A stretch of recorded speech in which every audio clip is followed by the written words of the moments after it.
Niamatpur to Manda 18 kilo road.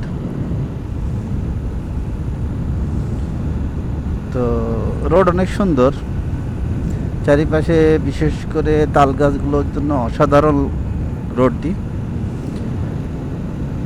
তবে প্যারা ওই ভ্যান পাখি যে তারাও চলবে, আমাদেরকেও চলতে হবে একটু ঠান্ডা মাথায়।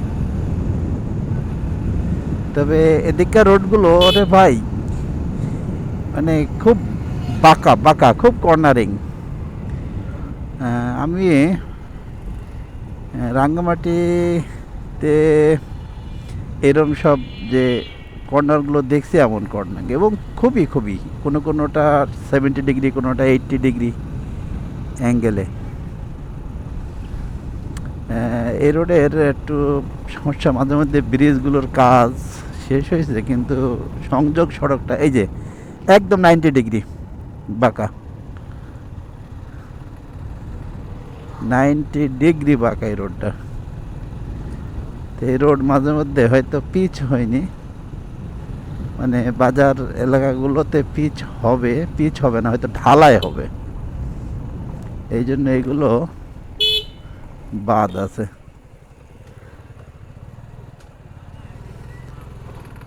বাজার এলাকাগুলো ঢালাই হবে। বাজারটার নাম কি দেখতে পারলাম না, বালু বাজার, বালু বাজার।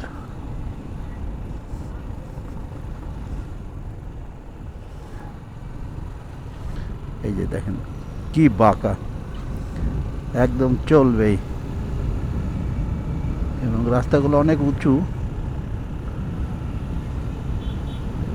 অনেক উঁচু। আবার বাই মোড়।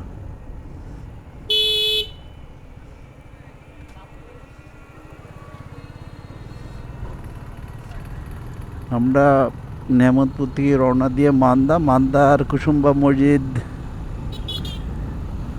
একটু দেখব, তারপরে আমরা সোজা আবার রাজশাহী চলে যাব।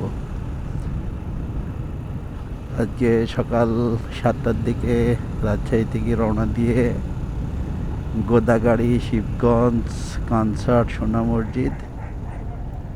আসলে আমরা যারা পিকনিকে আসি তারা শুধু সোনা মসজিদ আর তোহাখানা দেখেই ফিরে যাই, কিন্তু ভিতরেও আরও কিছু কিছু ছোট ছোট ঐতিহাসিক মোগল আমলের যে মসজিদ আছে, এগুলো কিন্তু দেখা হয় না।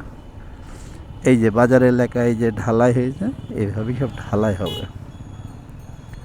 এটা হলো কি বাজার, কালী কালী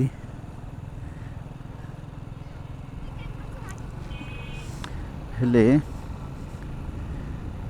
এবার কি দেখা যেতে পারে,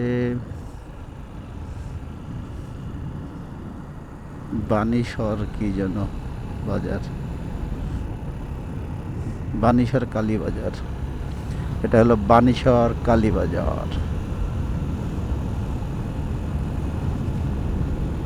আরে অবস্থা রোডের,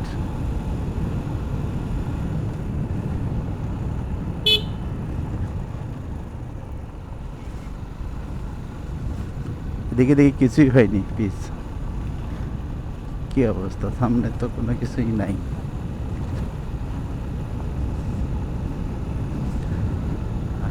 আই আল্লাহ,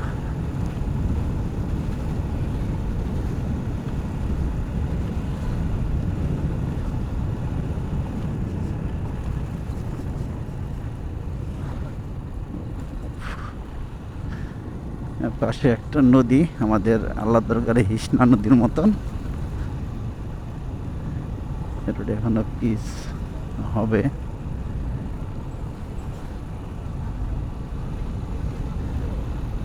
চলেন দেখতে থাকি কত দূর এই জ্বালা সহজ হয়।